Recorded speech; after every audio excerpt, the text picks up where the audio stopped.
remote learning program started in Australia has been transforming the lives of war-affected students after disruption to education became a casualty of the conflict in Ukraine. The Monash virtual school has been providing educational opportunities online to some 70,000 young people who have been displaced by war. The school is led by Associate Professor of Digital Transformation Michael Phillips, and he joins us now. Good afternoon and welcome to you. Tell us about how this works and just how soon after the war began a year ago did you start signing Ukrainian students up? Hi Kirsten, it's lovely to be with you. Yes, it's a good story in what's a really bleak situation. We began working with international colleagues and an NGO in Ukraine in about March last year, so shortly after the war began. Unfortunately, education's one of the early casualties in war. If it's not safe to send your children to school, then they just don't have the opportunity not only to develop their cognitive capacities, but also the really important social aspect of schooling also disappears with it. Which ages are you catering for, and how do you get around language barriers? We work with young people from primary school age right through to the end of secondary schooling, so from about 5 to 18 years of age typically.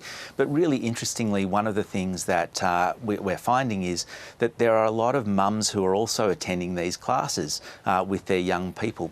Obviously, a lot of fathers are away from home fighting in the war, and so we actually have a lot of mums who are participating in these classes as well. In terms of language, it's actually quite remarkable. These are young people who have a real appetite for learning, a real passion for education. And so we find that typically most young people are really great at communicating in English. We do have local educators who also participate in our online classes, and they also help with language on those occasions where it's required. And so in terms of subjects and what the Ukrainian students are learning, take us through what they're doing. So we have some more formal education programs that follow the local curriculum, particularly for those students that are a little bit older. But for a lot of students, it's actually more about intellectual respite and being able to know that people actually care about them and for them. And so we have people from not just here in Australia, but around the world volunteering into this program who are providing opportunities for young people to learn about different perceptions from different parts of the world, about different cultural aspects from other countries. There are a huge range of things that our volunteer teachers provide in terms of educational opportunity. Is that intellectual respite one of the reasons why you said earlier so many mums have been tuning into these lessons as well? Is that something that perhaps surprised you about this process? Absolutely. We know that the terrible situations that people are finding themselves there, and to be able to be engaged with a really interesting topic, to be able to be engaged with really interesting people, gives you an opportunity to step away from those really difficult situations that would be facing you for so many hours, for so many days.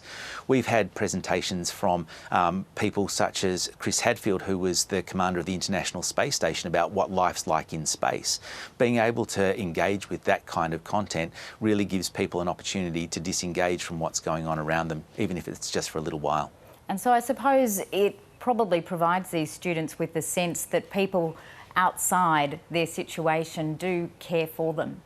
Oh, absolutely. And that's one of the things when we're working with our volunteers, we provide them with really strong induction programs. And that's one of the key messages that we provide, is that we just want people to know in Ukraine that there are people who care about them and about providing them with as much opportunity as we can. Is there a need and the capacity to expand this further?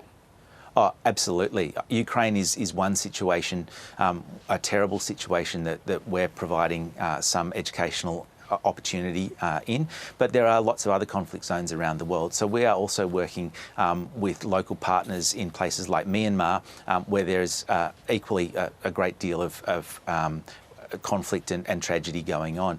We know that there are tens of millions of young people who live in conflict zones around the world, and so to be able to expand the work that we're doing is one of the things that we'd be looking to do in the near future. Michael Phillips from the Monash Virtual School, thank you for coming on to talk to us about your very important work. Thank you very much for having me.